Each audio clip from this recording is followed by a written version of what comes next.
Hello everyone. Financial management is the process of planning, organizing, controlling, and monitoring financial sources to achieve an organizational goal. The main objective is ensure करना adequate funds are available हैं या नहीं, use करना funds को efficiently और wisely, maximize करना shareholder के wealth को और इंश्योर करना फाइनेंशियल स्टेबिलिटी को. This all are main objectives of financial management. Financial management का बेसिकली यही फंडा है कि जो फाइनेंस है उसको अच्छे से, जो मनी है उसको मैनेज करना, that is financial management. Okay, key function of financial management are investment decision, financing decision, dividend decision, working capital management. अच्छा, investment decision means where to invest fund to get best return. Why new machinery और business को expand करेंगे. Financing decision means where to get fund from equity, debt, loan लेंगे, shares issue करेंगे, क्या करेंगे. Dividend decision, how much profit to be distribute or retain, giving 40% profit as a dividend और क्या बाकी री इन्वेस्टमेंट के लिए रखना. This all decision. Working management, working capital management means managing daily cash receivable and payable. इसमें क्या होगा, इंश्योर करेंगे इनफ कैश टू पे सप्लायर और salaries. Okay, next one is here we have some MCQs. First is the primary objective of financial management. Primary objective financial management का क्या होना चाहिए.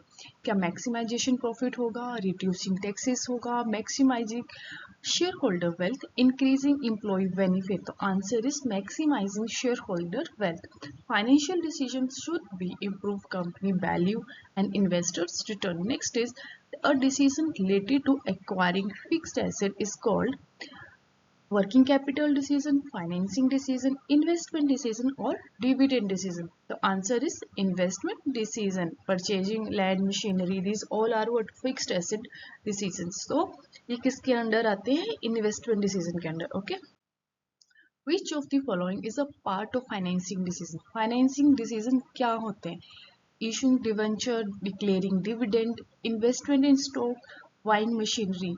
फाइनेंसिंग कहाँ से फंड आएगा, issuing debenture is your financing decision. About how to raise long term fund, short term funds, right.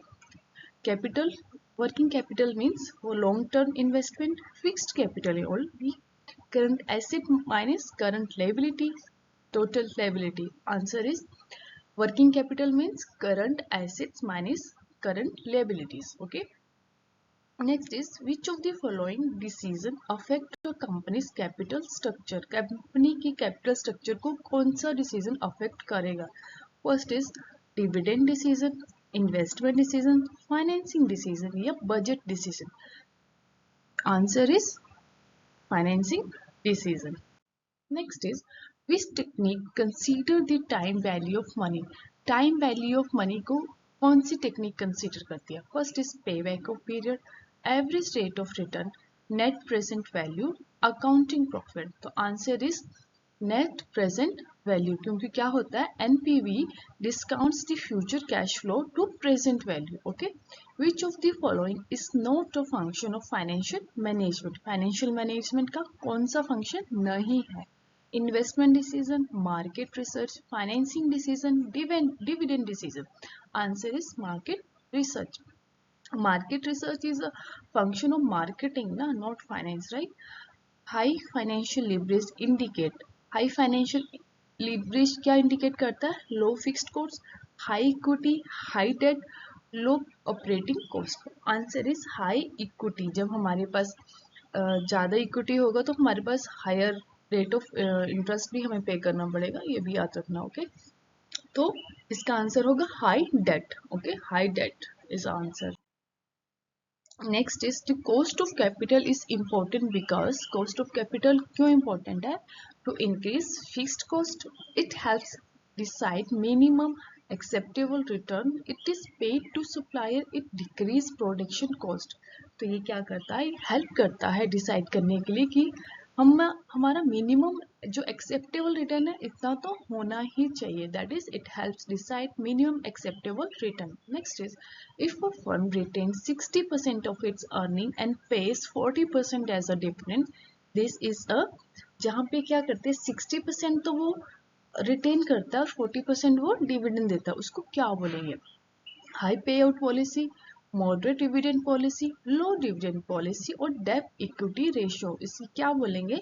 इसमें तो लो dividend हुआ ना, लो डिविडेंड पे किया गया, तो इसे बोलेंगे लो डिविडेंड पॉलिसी, बिकॉज यहाँ पे रिटेनिंग मोर हुई है और पेइंग कम हुआ है।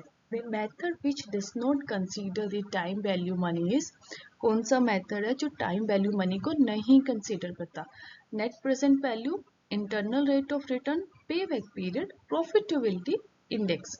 Answer is pay back period, because it only consider how long it takes to recover the investment. Okay, next is the decision about how much to invest in current asset is called, जो decision होता है कि current asset में कितना हमें invest करना है, उस डिसीजन को क्या बोलते हैं? क्या वो कैपिटल बजटिंग है? नहीं, ये तो कैपिटल बजटिंग तो लॉन्ग टर्म के लिए की जाती है ना, डिविडेंड डिसीजन है, शेयर होल्डर को भी नहीं दे रहे। कैपिटल डिसीजन है, फाइनेंसिंग डिसीजन है, तो that is working capital decision, क्योंकि वर्किंग कैपिटल डिसीजन क्या होता है? शॉर्ट टर्म होता है, शॉर्ट टर्म इन्वॉल्व होता है ना, it involves managing short term assets and liabilities, right? Which of the following is a risk of high financial leverage? Which of the following is a risk of high financial leverage का कौन सा risk है? More equity dilution, lower interest expenses, higher fixed cost of interest, easier access to market. अगर आपका financial leverage ज़्यादा है तो क्या होगा? हायर आपको इंटरेस्ट भी तो देना पड़ेगा उस पर, राइट? मोर डेब्ट increase interest payment regardless of profit, तो answer is higher fixed cost of interest. Next one is profitability index is calculated as, profitability index को कैसे कैलकुलेट करते हैं? Initial investment divide by NPV, NPV divide by net present value of inflow, net present value of inflow divided by initial investment, और initial investment divided by cash flow। तो PI को कैसे हम calculate करते हैं? Present value of inflow को divide करते हैं इनिशियल इन्वेस्टमेंट से। Okay, next is which of the following, which of these improve liquidity in a firm? Liquidity को कैसे इंप्रूव करते हैं एक फर्म में? buying more fixed asset, issuing debenture, delaying receivable, speeding up collection from customer। Liquidity को कैसे improve करेंगे? जितना हम फास्ट कलेक्ट करेंगे उतना ही हम क्या करेंगे? लिक्विडिटी को मैनेज कर सकते हैं, right? Speeding up collection from customer. The cost of equity capital is, cost of equity capital क्या होता है? Return expected by debt holders, return expected by the shareholder, return paid to supplier, return earned on bank deposit। तो answer is equity है तो equity related with share holder, तो return expected by share holder, क्योंकि ये क्या reflect करता है? Share holders required rate of return को। Okay, retain earning are sources, source of retain earning किसका सोर्स है? इंटरनल फाइनेंसिंग का, डेब्ट कैपिटल का, एक्सटर्नल इक्विटी का, वर्किंग कैपिटल का। रिटेन अर्निंग होती है ना, जैसे एक पोर्शन हमने डिविडेंड को दे दिया, दूसरा री इन्वेस्टमेंट के लिए रख लिया, right? It is a profit reinvested in a business, that is, तो वो किसके अंडर आएगा? इंटरनल फाइनेंसिंग के अंदर। Okay, next is high working capital means, high working capital का क्या मतलब होता है? Low liquidity, high current liability, better short term solvency, more fixed asset. तो इसका आंसर होता है बेटर शॉर्ट टर्म सोल्वेंसी, क्योंकि ये इंडिकेट करता है company can easily meet its short term obligation. I hope you like this session, thank you.